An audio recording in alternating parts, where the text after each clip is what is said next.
Welcome to Special Focus.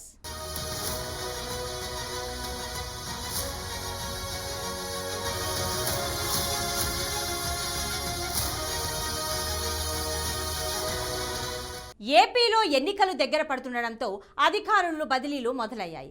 ఏపీలో ఒకేసారి భారీ సంఖ్యలో ఐఏఎస్ అధికారుల స్థానచలనం కలిగింది. ఏకంగా 21 మంది ఐఏఎస్ అధికారులను వివిధ స్థానాలకు బదిలీ చేశారు. రాష్ట్ర సీఎస్ జవహర్ రెడ్డి బదిలీలకు సంబంధించిన ఉత్తర్వులు జారీ చేశారు. మరికొన్ని నెలల్లో ఎన్నికలు జరగనుండగా ఇంత పెద్ద సంఖ్యలో ఐఏఎస్లను బదిలీ చేయడంపై ఏపీలో ఇప్పుడు ఈ అంశం చర్చనీయాంశంగా మారింది.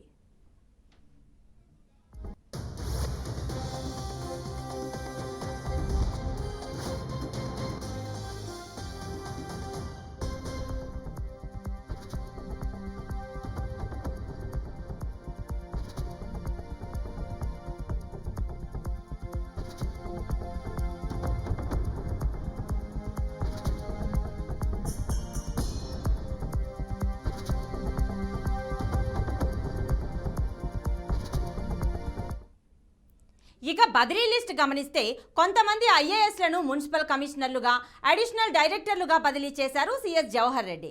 శ్రీకాకుళం కలెక్టర్ బాలాజీరావును మున్సిపల్ అడ్మినిస్ట్రేషన్ కమిషనర్గా సీఎస్ బదిలీ చేశారు. నంద్యాల కలెక్టర్ మంజీర్ జిలానీని శ్రీకాకుళం కలెక్టర్గా బదిలీ చేశారు. నంద్యాల కలెక్టర్గా ప్రకాశం జాయింట్ కలెక్టర్ శ్రీనివాసులు నియమితులయ్యారు. తిరుపతి కలెక్టర్గా లక్ష్మీ షా నియమితులయ్యారు. Tirupati collector Venkataramana Reddy AP housing corporation ఎండీగా బదిలీ అయ్యారు. ఆయన స్థానంలో లక్ష్మీ షాను జిల్లా కలెక్టర్ బాధ్యతలు స్వీకరించారు.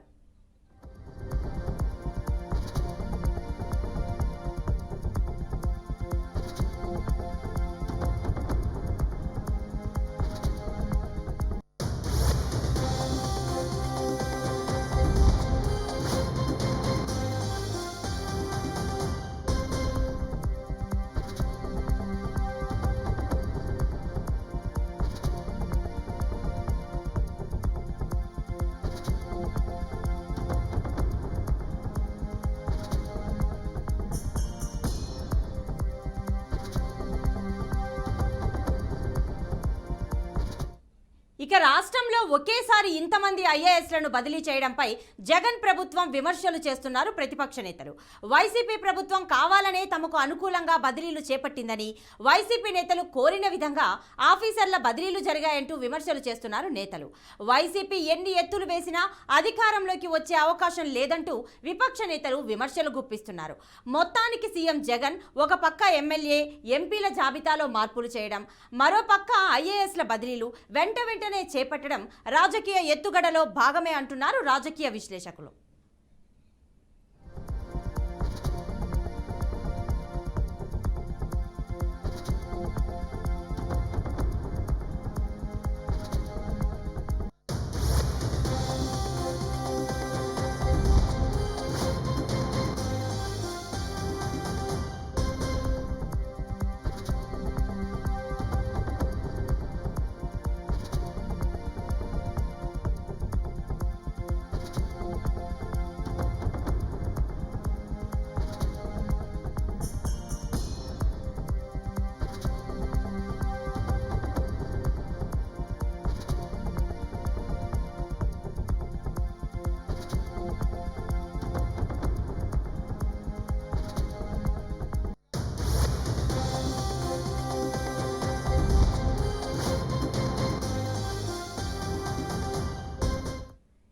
ఏపీ వ్యాప్తంగా జరిగిన ఐఏఎస్ల బదిలీలకు సంబంధించి పూర్తి డీటెయిల్స్ మా ప్రతినిధి ఏడుకొండలు అందిస్తారు. ఏడుకొండలు చెప్పండి, మరి వైసీపీ అధిష్టానం ఒక పక్క ఎమ్మెల్యే, ఎంపీల జాబితాను మార్పు చేయడం, మరో పక్క ఈ ఐఏఎస్లను కూడా మార్పు చేయడం అనేది జరిగింది. సో దీన్ని ఎలా చూడొచ్చు అంటారు?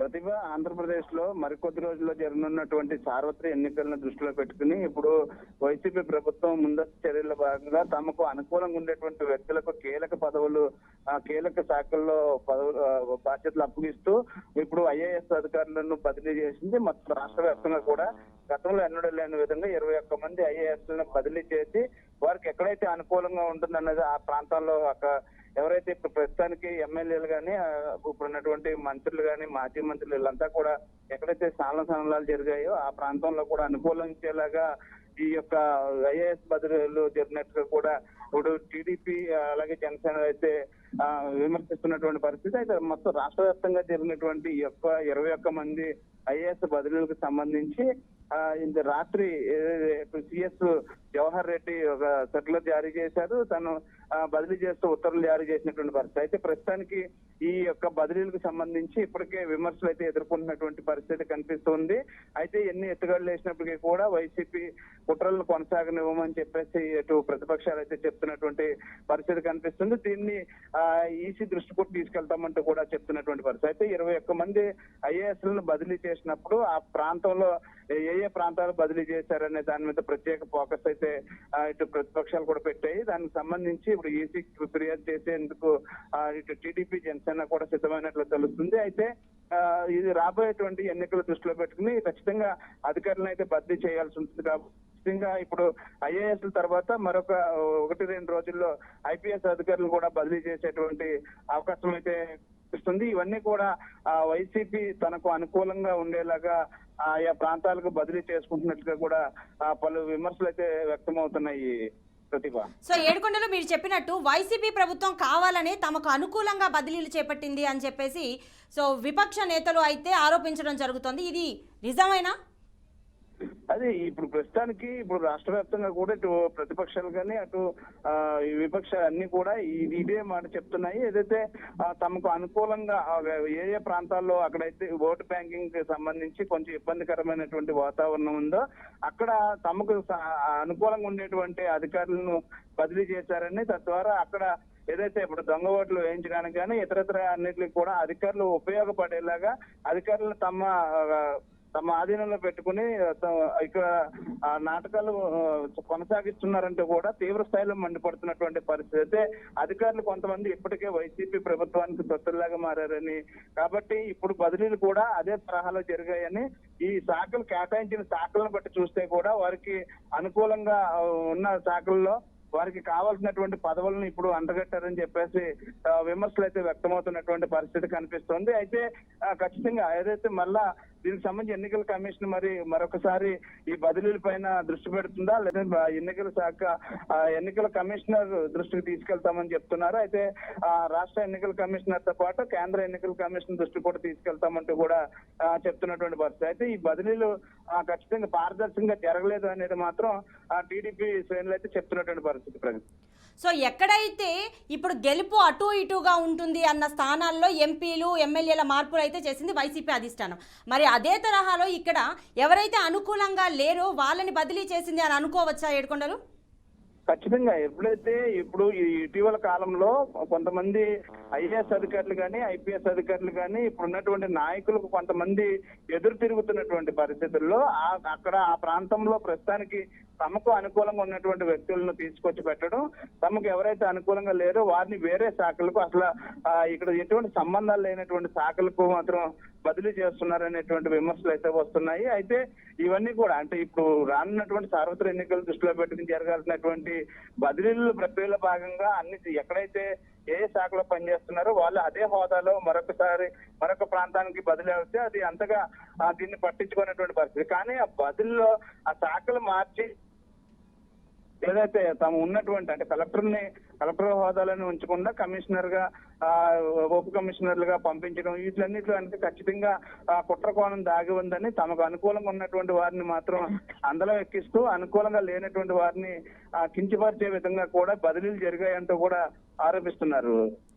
సో ఏడుకొండలు మరి మరోవైపు చూసుకుంటే 4.5 ఏళ్ళు ఒక ప్రభుత్వంతో పనిచేసినటువంటి ఇలాంటి ఐఏఎస్ అధికారులను ఇప్పుడు ఎన్నికల ముందు బదిలీలు చేయడం అనేది వైసీపీ అధిష్టానానికి ప్లస్ అవుతుందా మైనస్ అవుతుందా? అంటే ప్రస్తుతానికి ఖచ్చితంగా అంటే వైసీపీ తనకు అనుకూలంగా మార్చుకునేందుకు ప్రయత్నాలు చేస్తుంది. అయితే ఇందులో భాగంగా ముఖ్యంగా చూస్తే ఇటీవల కాలంలో 3 రోజుల పాటు ఆంధ్రప్రదేశ్ లో పర్యటించినటువంటి కేంద్ర ఎన్నికల సంఘం ఐఏఎస్ అధికారులకు గట్టి వార్నింగ్ ఇచ్చింది. ఎవరైతే వైసీపీ నాయకులకు తొత్తులుగా మారుతున్నారో వారంతా మీరు పని చేయలేని పక్షంలో మీకు మొహమాటం ఉన్నప్పుడు మీరు సెలవుల మీద బయటకు వెళ్ళిపోండి తప్ప ఇక్కడ కొనసాగొద్దంటూ కూడా స్ట్రాంగ్ గా వార్నింగ్ ఇచ్చినటువంటి నేపథ్యంలో దాన్ని కూడా దృష్టిలో పెట్టుకుని ఇప్పుడు ప్రస్తుతానికి ఈ బదిలీల్లో కూడా అటువంటి బదిలీలు కూడా జరుగుతున్నట్టుగా తెలుస్తుంది. అంటే తమకు అనుకూలంగా ఉన్నటువంటి వ్యక్తులను ఇప్పుడున్నటువంటి ప్రాంతంలో ఇక్కడ ఏదైతే అది ఇతను అనుకూలంగా ఉన్నాడు అని తెలియకుండా వేరే ప్రాంతానికి బదిలీ చేసి అక్కడ తమకు అనుకూలంగా మార్చుకునేటువంటి ప్రయత్నాలు అయితే వైసీపీ చేస్తున్నట్లుగా కనిపిస్తూ ఉంది ప్రతిభ. సో మరి ఇంతమంది ఐఏఎస్ అధికారులను బదిలీ చేయడం రాజకీయ ఎత్తుగడ అని చెప్పేసి విపక్ష నేతలు వైసీపీ మీద అయితే ధ్వజమెత్తుతున్న మాట అయితే నిజం. మరి దీనికి సంబంధించి ఈసీకి కూడా ఫిర్యాదు చేస్తామని విపక్ష నేతలు చెప్తున్నారు. దీని గురించి డీటెయిల్స్ ఇవ్వండి. అంటే దీనికి సంబంధించి ఏదైతే ఇప్పుడు బదిలీలు జరిగాయో బదిలీలు ఇంకా ఎన్నికల కమిషన్ దృష్టిలోకి వెళ్ళిన తర్వాత ఎన్నికల కమిషన్ కూడా దీని దృష్టి పెట్టి కొంచెం ఐఏఎస్ ఐపీఎస్ అధికారులను కూడా బదిలీలు చేస్తుంది కాబట్టి ఆ బదిలీలకు ముందే ఇక్కడ బదిలీలు కొనసాగించినట్టయితే మళ్ళా యథాప్రకారం తమ స్థానంలోకి తెచ్చుకోవచ్చు తనకు అనుకూలంగా ఉన్నటువంటి మనుషులను అనేటువంటి ఒక కోణం కూడా దాగి ఉందనేది తేటతెల్లం అవుతుంది. అయితే ఏదేమైనప్పటికీ కూడా ఒకేసారి 21 మంది ఐఏఎస్ అధికారులని బదిలీ చేయడం వెనకాల ఖచ్చితంగా ఈ వైసీపీ మాత్రం వ్యూహాత్మకంగా కుట్ర కోణంలోనే ముందుకు వెళ్ళింది అనేది ఇప్పుడు ప్రతిపక్షాలు అయితే తీవ్ర స్థాయిలో మండిపడుతున్నాయి. అయితే దీన్ని ప్రజలు కూడా గమనించాలంటూ కూడా ప్రజలకు కూడా విజ్ఞప్తి చేస్తున్నటువంటి పరిస్థితి. ఇప్పటికే అటు ఆంధ్రప్రదేశ్ రాష్ట్ర వ్యాప్తంగా కూడా ఎన్నికల వేడైతే బాగా రాజుకుంది. అలాగే ఇప్పుడు మరోవైపు చూస్తే ఇటు 4వ స్థానంలోకి వచ్చినటువంటి షర్మిల కూడా పదే పదే విమర్శించడం, అలాగే అధికారుల తీరు మీద కూడా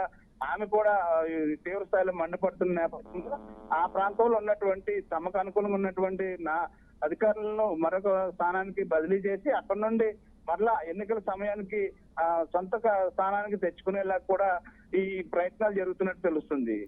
సో ఏడుకొండలు మరి ఈ మార్పులు చేర్పులు జరిగిన టైంలో ఎవరైతే ఎమ్మెల్యేలు ఎంపీల మార్పు జరిగిందో వారు అధిష్టానానికి వ్యతిరేకంగా వారి తీర్పును వ్యతిరేకించి వారు పార్టీ నుంచి వైదొలగడం కూడా జరిగింది. మరి అలా ఇప్పుడు ఏదన్నా రిపీట్ అయ్యే అవకాశం ఉందా? ఇప్పటికైతే ఏదైతే ఇప్పుడు ఈ స్థానచలనాలు జరిగాయో అక్కడ ప్రభుత్వాన్ని ఏదైతే అధికార పార్టీని విమర్శించి బయటకు వస్తున్నటువంటి ఎమ్మెల్యేల సంఖ్య అయితే రోజు రోజుకు పెరుగుతుంది. అలాగే ఆ ప్రాంతంలో ముఖ్యంగా ఇప్పుడు వైఎస్ జగన్మోహన్ రెడ్డి ప్రభుత్వం ముఖ్యంగా ఆ ప్రాంతంలో ఉన్నటువంటి అధికారులతోనే ఇప్పటి వరకు కూడా ఈ యొక్క పరిపాలనను సాగించింది. ఆ నేపథ్యంలోనే అటువంటి అనుకూలంగా ఉన్నటువంటి అధికారులను ఇప్పుడు వారికి మంచి మంచి బాధ్యతలు అప్పగిస్తున్నది. అయితే ఇప్పుడు ఎవరైతే కొంతమంది రెబల్స్ ఎమ్మెల్యేలు కానీ వీళ్ళంతా ఉన్నారో అది టీడీపీకి సంబంధించినటువంటి వారిని ఈ విరకాటంలో పెట్టేలాగా కూడా ఈ అధికారులను అక్కడికి బదిలీ చేసినట్టుగా కూడా ఇప్పుడైతే మనకి అందుతున్నటువంటి సమాచారం. అయితే వీటిలన్నిటికి చెక్ పెట్టాలంటే ఖచ్చితంగా ఆ ఎన్నికల కమిషన్ అయితే రంగంలోకి దిగక తప్పదు అనేది ఇప్పుడు వినిపిస్తున్నటువంటి వాదన. Okay right Yedukondalu, thanks for the details.